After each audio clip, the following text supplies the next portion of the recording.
விருதுநகர் மாவட்டம் கிருஷ்ணன் கோவிலில் கல்வி பணியில் கடந்த 34 ஆண்டுகளாக சிறப்பாக சேவையாற்றி வரும் VPMM கல்வி நிறுவனங்கள், கலை மற்றும் அறிவியல் கல்லூரி, பொறியியல் கல்லூரி, நர்சிங் கல்லூரி, கல்வியியல் கல்லூரி உள்ளிட்ட பல்வேறு கல்வி நிறுவனங்கள் ஒரே வளாகத்தில். மாண்புமிகு உறுப்பினர் டாக்டர் வி. முத்துராஜா அவர்கள். மாண்புமிகு பேரவைத் தலைவர்களே, நீட் தேர்வு எழுதாமல் என்னை இந்த சமூகத்தில் ஒரு மருத்துவராக்கி அழகு பார்த்த முன்னாள் முதலமைச்சர் முத்தமிழறிஞர் டாக்டர் கலைஞருக்கும் திசை நோக்கி வணங்குகிறேன்.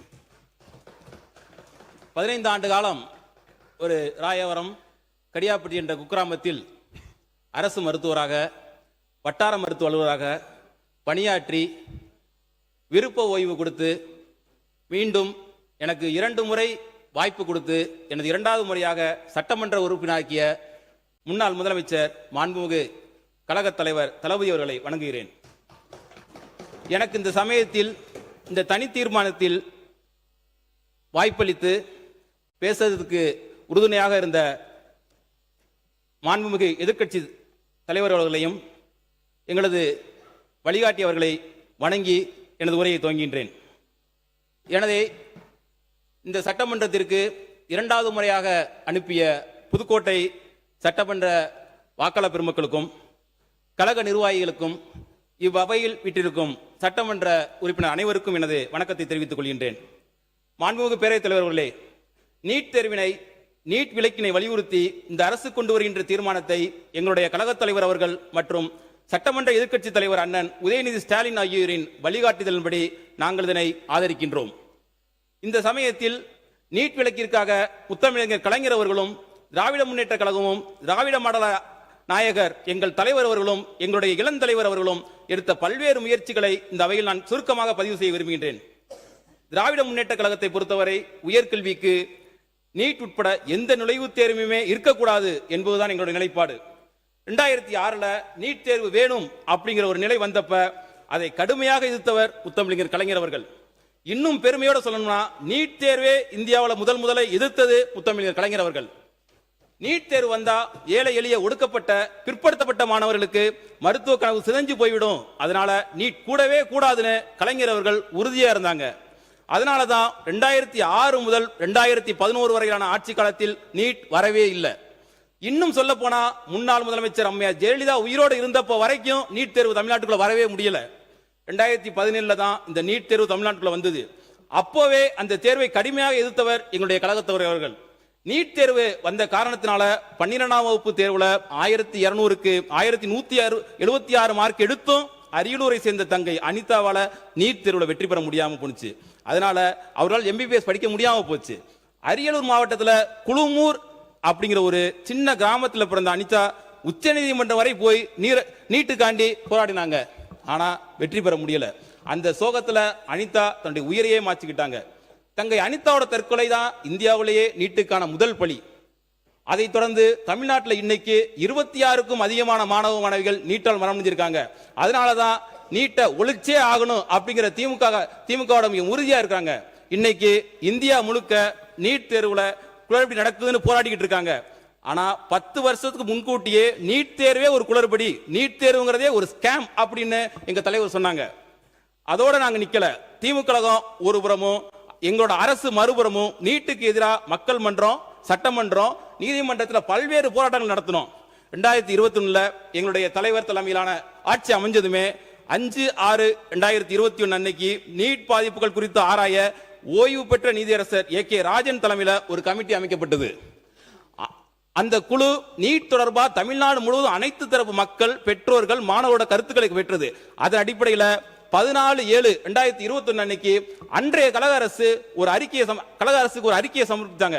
அந்த அறிக்கையை வச்சு அன்றைய முதலமைச்சரான எங்களுடைய தலைவர் அவர்கள் தமிழ்நாட்டில் 12ஆம் வகுப்பு மதிப்பெண்ணை வச்சே மருத்துவம், பல் மருத்துவம், இந்திய மருத்துவம், ஹோமியோபதி உள்ளிட்ட படிப்புகளில் சேரலாம் அப்படிங்கறத உறுதி சென்ற வகையில the Tamil Nadu admission to undergraduate medical degree courses bill 2021 இதே பேரவையில் 13/9/2021 அன்னைக்கு கொண்டு வந்தாங்க.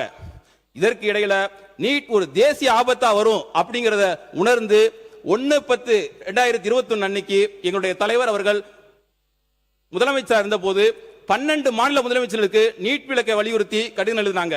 அந்த கடிதத்தில் கல்வி அப்படிங்கிறது நம்ம மாநிலத்தோட உரிமை. ஆகவே அதனை நாம் அதை பாதுகாக்கணும். அந்த அடிப்படையில் தமிழ்நாடு அரசு ஒரு சட்டத்தை கொண்டு வர முயற்சி எடுத்திருக்கு. இதுக்கு அந்தந்த மாநிலங்கள் ஆதரவு தரணும் அப்படின்னு சொல்லியிருந்தாங்க. இப்ப அந்த மசோதாக்கு வர்றேன். அந்த மசோதாவை அப்போதைய ஆளுநர் திரு ரவி அவர்கள் 2/2/2022 அன்னைக்கு அரசுக்கே திருப்பி அனுப்பித்தார். ஆனா எங்களது தலைவர் அடுத்த 6 நாட்கள்ல, அதாவது 8/2/2022 அன்னைக்கு உடனடியா சட்டமன்ற சிறப்பு கூட்டத்தை கூட்டி மீண்டும் நீட் விலக்கு மசோதாவை நிறைவேற்றி ஆளுநருக்கு அனுப்பி வச்சார். இந்த மசோதாவை இந்த முறையும் கிடப்பில் போட முடியாது. 2வது தடவை அனுப்பிச்ச மசோதா கிடப்பில் போட முடியாது.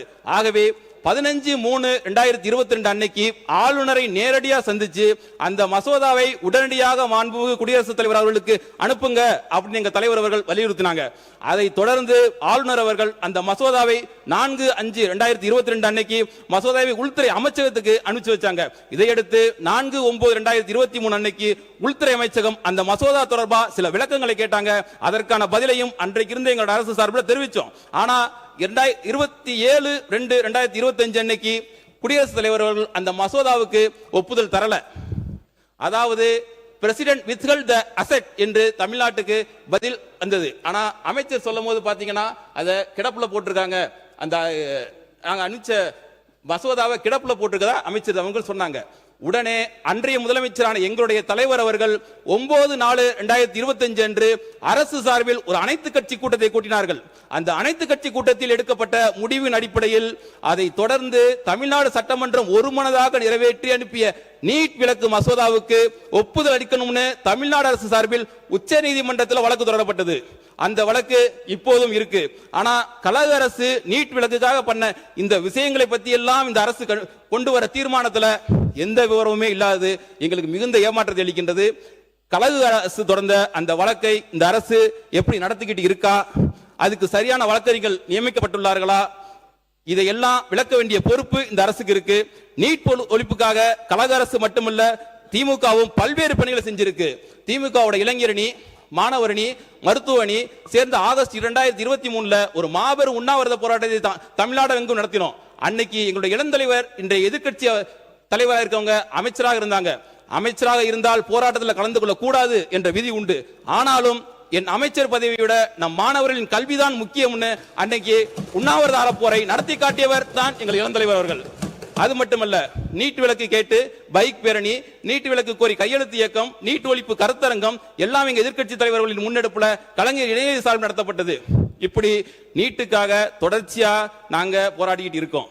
ஆனா ஆட்சிக்கு வர்றதுக்கு முன்னாடியே பேசின நம்முடைய மாண்புமிகு சிஎம் சார் அவர்கள் நீட் மட்டும்தான் உலகமா, வேற படிப்பே இல்லையான்னு கேட்டாரு.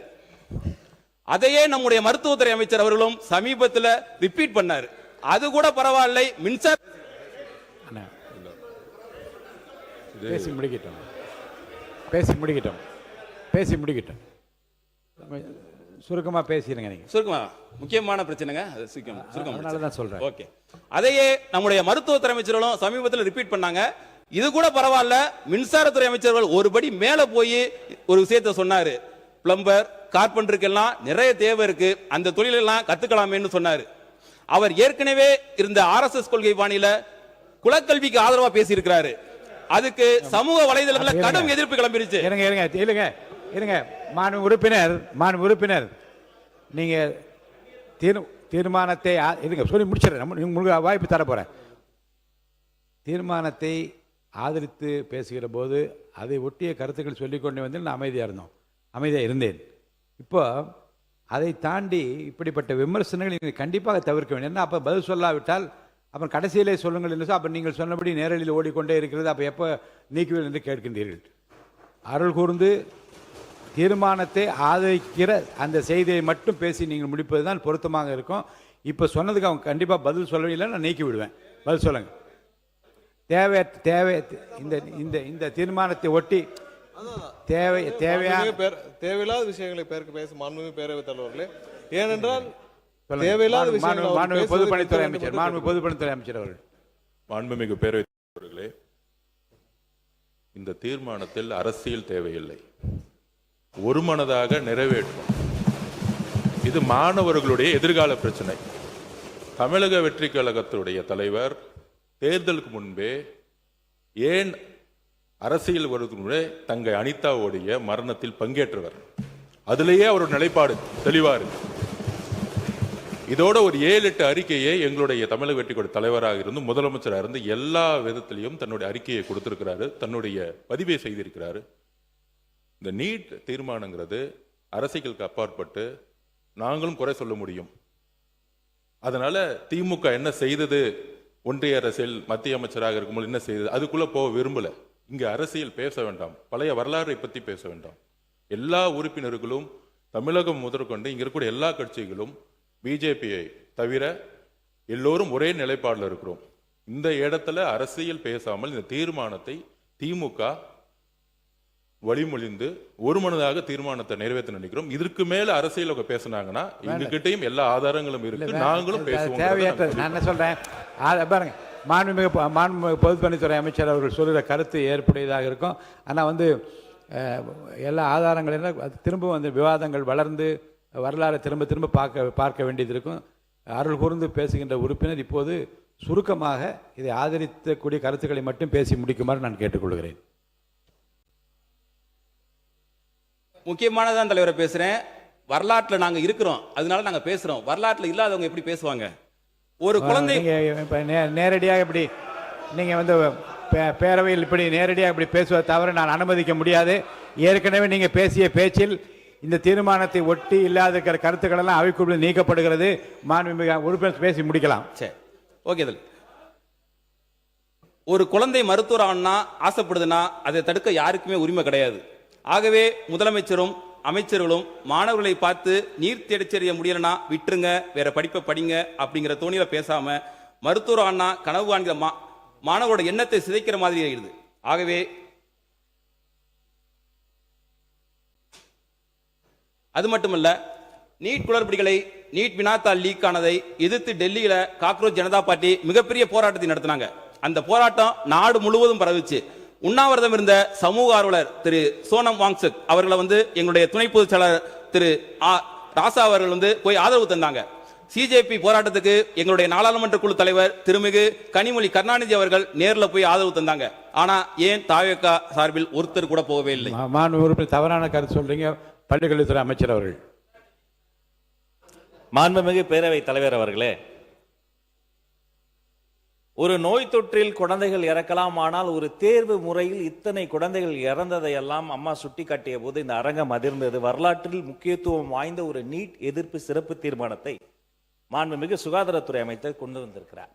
அதை குறித்து பேசிய அண்ணன் அவர்கள் கூட எங்கோ பலனடைந்த ஒரு சில குழந்தைகளை சுட்டி காண்பித்தார். ஆனால் பலனடைகிற ஒரு சில குழந்தைகளை விட பாதிக்கப்படுகிற பல லட்சம் அரசு பள்ளி குழந்தைகளினுடைய நலனை கருத்தில் கொண்டுதான் இந்த வரலாற்று சிறப்புமிக்க நீட் எதிர்ப்பு தீர்மானம் கொண்டு வரப்பட்டிருக்கு. பெருந்தன்மையோடு இத்தனை அவதூறுகளையும் தாண்டி மதிப்பிற்குரிய மாண்புமிகு பொதுப்பணித்துறை அமைச்சர் சொல்கிறார், அரசியலை வைத்து இதில் பேச வேண்டாம், ஆக்கப்பூர்வமாக பேச வேண்டும் என்று சொல்லின பிறகும் கூட தொடர்ச்சியாக மாண்புமிகு உறுப்பினர் அவர்கள் அவதூறுகளை அள்ளி வீசுகிறார். நான் சொல்லிக் கொள்கிறேன், அரசியலில் அரியணை ஏறுவதற்கு முன்பே அருமை தங்கை இந்த நீட்டுக்கு எதிரான போரில் முதல் விதையாக விழுந்த அனிதாவின் வீட்டில் தரையில் அமர்ந்த மனிதர் என்னுடைய மாண்புமிகு முதல்வர்.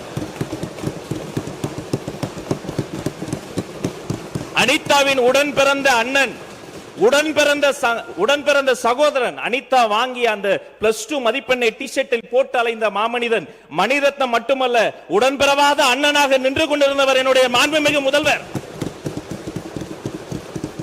மதிப்பிற்குரிய பொது உடைமை தோழர்களினுடைய தமிழ்நாட்டு அரசியலுக்கு பாலபாடம் எடுக்கக்கூடிய பால நிலத்தில் அந்த போராட்டம் நடைபெற்ற போது அந்த போராட்ட களத்திலே போராடிய அப்பாவி மாணவர்களினுடைய புகழை திருடக்கூடிய ஒரு கூட்டத்தின் மத்தியிலும் கூட என்னை அனுப்பி அந்த போராட்டக்காரர்களை பார்க்க சொன்னவர் என்னுடைய மாண்புமிகு முதல்வர். மேலும் அருமை உறுப்பினர் தமீமுன் அன்சாரி அவர்கள் குறிப்பிட்டதை போல அந்த பட்டினி போராட்டத்தை எடுத்த என்னுடைய தோழர்கள் புளியந்தோப்பு மோகன் உள்ளிட்ட அத்தனை பேரையுமே நான், மதிப்பிற்குரிய சுகாதாரத்துறை அமைச்சர் எனது அருமை தம்பி கொரடா, வாரிய தலைவர் அருமை தம்பி லயலாமணி பல முறை நேரில் சென்று பார்த்து போராடக்கூடியவர்களை சுற்றி இருக்கக்கூடியவர்களுக்கும் தேவைப்படக்கூடிய தண்ணீர் உள்ளிட்ட அனைத்து உதவிகளையும் செய்கிறோம் என்று சொன்னால் சென்றவர்கள் நாங்கள், எங்களை செல்ல சொன்ன மாமனிதர் மாண்புமிகு தமிழ்நாடு முதலமைச்சர். எனவே தயவு கூர்ந்து உங்கள் அரசியலை அப்பால் வைத்துவிட்டு இந்த வரலாற்று முக்கியத்துவம் வாய்ந்த இந்த தீர்மானத்தை வழிமுடிந்து இந்த மாமன்றத்தில் அனைவரும் ஒருமனதாக நிறைவேற்ற வேண்டும் என்று உங்கள் மூலமாக கேட்டுக்கொள்கிறேன். மாண்பு உறுப்பினர் வரவேற்று முடிச்சிருங்க.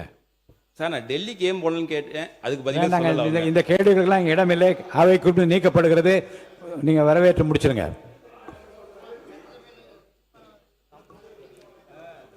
அனிதா இதுக்கு போனாங்க சார், அது கரெக்ட். இப்ப ஜூன் 21 மறுதேர்வுக்கு முன்னாடி சேலத்தில் சேர்ந்த கோபிகா, தருமபுரி ரோஷினி, கிருஷ்ணகிரி வெற்றி ஆனந்தன் 3 தமிழ் ஊர்கள் வந்து நீட்னால இறந்தாங்க. இதுக்கு யார் சார் போனது? மாண்பு உறுப்பினர் பேசுவதை நிறுத்திக் கொள்ளலாம்.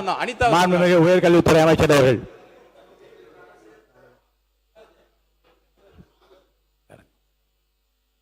பேரவைத் தலைவர் அவர்களே, இத்தனை முறை கூறியும் அவர் மீண்டும் அரசியலை பேசிக் கொண்டிருக்கிறார். அண்ணனுக்கு ஒரு நினைவூட்டல். 2024ஆம் ஆண்டு இன்டர்ன்ஷிப் போன இடத்தில் கிணற்றில் தவறி விழுந்த ஒரு அரசு மாணவனுக்கு 2.5 ஆண்டுகள் கழித்து அங்கிருந்து யாருமே ஆறுதல் கூட சொல்லவில்லை, நேரில் கூட சென்று பார்க்கவில்லை. அவருடைய தாயாருக்கு ஒரு அரசு பணி கூட தரவில்லை.